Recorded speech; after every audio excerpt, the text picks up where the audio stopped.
Almost everyone who starts a vegetable garden does the exact same thing. They go to the garden center, they see those little tomato plants on the shelf, and they think, that's where I'll start. Everybody grows tomatoes. And I get it, tomatoes feel like real gardening. But here's what nobody tells you. Tomatoes are also one of the most demanding vegetables you can grow. They need staking, they need pruning, they need you checking on them constantly, and they take months before you see a single thing to eat. So what if there were vegetables out there that are faster, easier, require almost no bending, and actually save you money at the grocery store starting in just a few weeks? Stay with me, because by the end of this video, you're gonna look at your garden space completely differently. Here's what I see happen all the time with new gardeners, especially folks getting back into it after some time away. They start with the vegetables they know: tomatoes, cucumbers, peppers.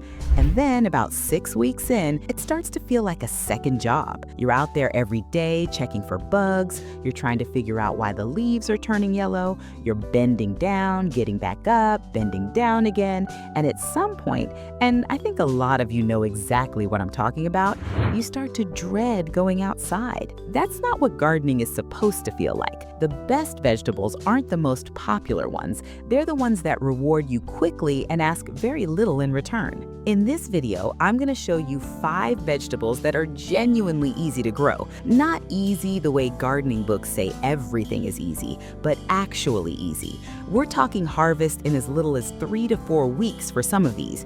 Very little bending, and most of them are hard to mess up, even if this is your very first season.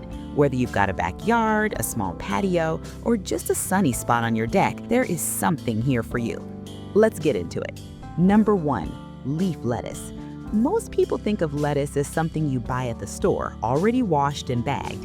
It doesn't even occur to them that it's one of the easiest things you can grow at home. I'm not talking about iceberg lettuce, that's a different story. I mean loose leaf varieties like black-seeded Simpson, red sales, or salad bowl. You'll find these at any garden center or home improvement store. Here's what makes it so good for us. You can harvest in 30 to 45 days from transplant. The maintenance is almost nothing, and the yield, it's continuous, because leaf lettuce is what we call a cut and come again plant. That means you don't pull the whole thing up. You snip the outer leaves and it just keeps growing back. One small plant can give you fresh salads for 6 to 8 weeks. You can grow it in a window box, you can grow it in a container on your porch, or in a raised bed at a height where you never have to kneel down once.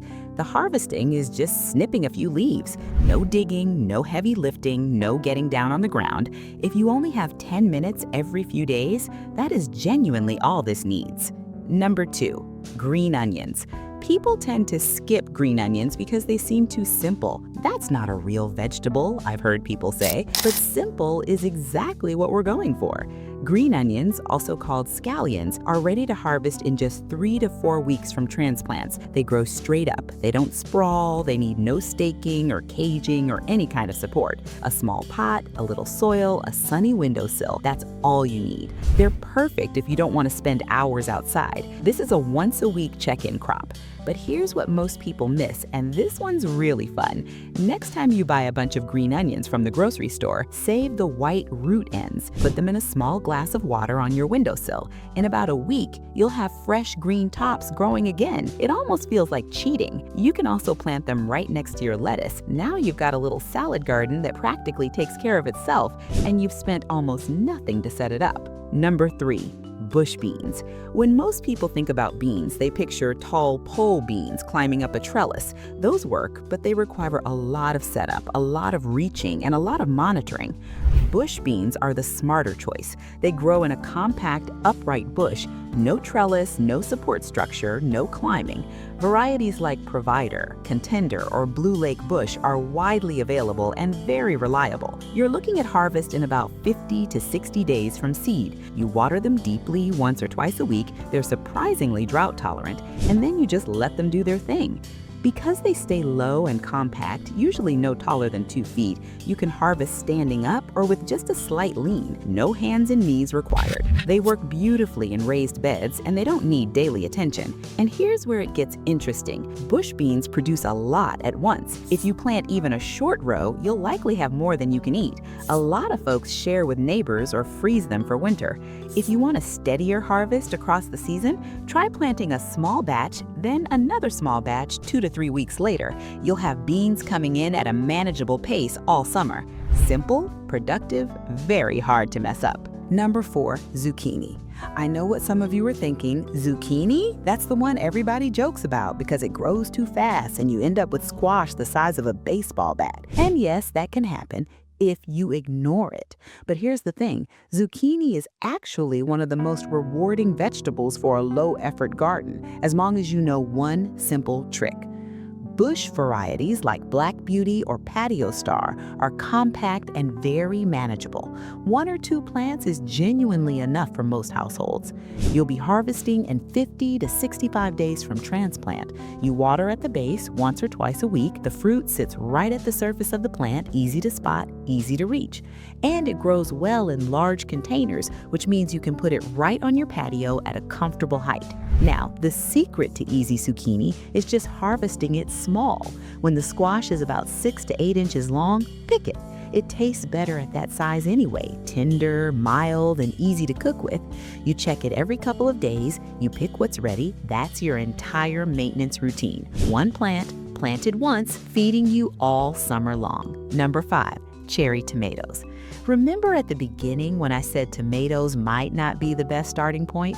I still stand by that. Big beefsteaks, Roma, heirloom varieties, those take a lot of work. But cherry tomatoes are a completely different experience, and they deserve their own spot on this list. Varieties like Sun Gold, 100, or Tumbling Tom, which is bred specifically for containers, are incredibly productive, forgiving, and satisfying to grow. You're looking at harvest in 55 to 70 days from transplant. One plant can give you hundreds of small tomatoes over the whole season. And because the fruit is so small, it ripens faster. So you're not waiting and waiting for one big tomato to turn red. You're getting little rewards constantly. Tumbling Tom actually trails downward, which makes it perfect for a hanging basket or the edge of a raised bed. No staking required. And because the fruit is small, cherry tomatoes are much more forgiving when watering isn't perfectly consistent. They don't crack and split the way large tomatoes do. They're not quite set it and forget it, but they're close. Imagine stepping outside in the morning, spending 5 minutes walking past a simple container garden, and coming back inside with a bowl of sweet little tomatoes for your breakfast. That's not a fantasy. That's what cherry tomatoes actually deliver all summer long. So there you have it, 5 vegetables that work with you, not against you. And here's the most important thing I want you to take away from this video. Don't try to grow everything at once. That's the mistake that burns people out. They plant 6 different things, get overwhelmed, and give up by July. Start with 1 or 2, get comfortable, let it feel easy, then add something new next season. Gardening is supposed to give you calm, a sense of control, a connection to something living. It's not supposed to be one more stressful thing on your to-do list. You don't need a big garden, you don't need fancy equipment, you just need a little soil, a little sun, and a few plants that are actually on your side. And the 5 we talked about today, they're rooting for you, literally. Now, I want to hear from you. Down in the comments, tell me which of these you're thinking about starting with. Are you going for the leaf lettuce because you want something fast, or the cherry tomatoes because you want that summer harvest feeling? Leave a comment. I read every single one. And if this kind of practical, no-stress gardening advice is useful to you, go ahead and subscribe. Every week, I share simple tips for growing your own food without making it harder than it needs to be. I'll see you in the next one. Happy gardening!